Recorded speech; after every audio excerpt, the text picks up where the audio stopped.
My parents funded my brother's failed business but left me in debt. Now they want to meet my daughter. But I drop a truth bomb that changes everything.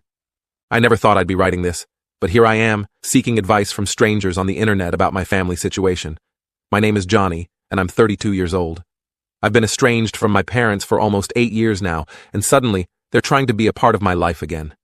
I'm not sure how to handle this, and I could really use some outside perspective. To understand my situation, you need to know about my childhood.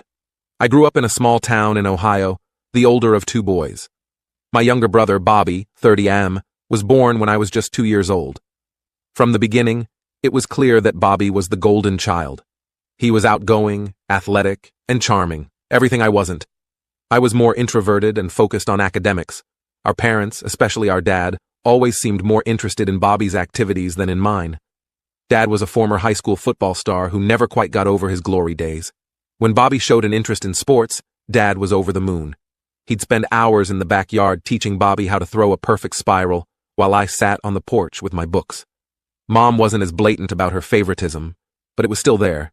She'd gush over Bobby's finger paintings and put them on the fridge, while my report cards with straight A's were met with a simple, "Good job, Johnny."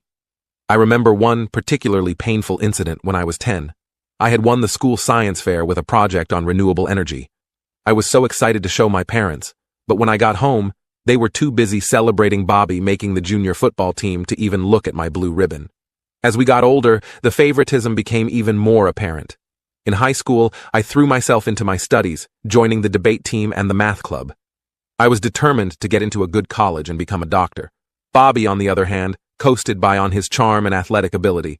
He was the star quarterback, dating cheerleaders and going to parties every weekend.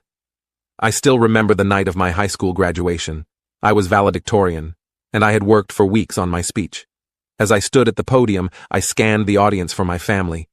Dad was there, but he was busy filming Bobby, who was goofing off with his friends in the back row.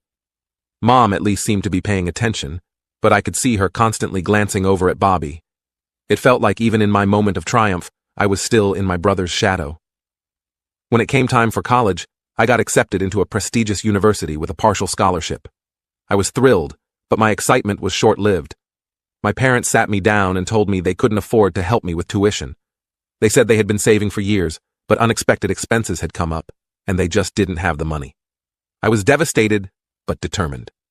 I took out student loans, worked part-time jobs, and managed to make it through undergrad. It was tough, but I was proud of myself for doing it on my own. I worked as a tutor, a library assistant, and even spent a summer doing night shifts at a 24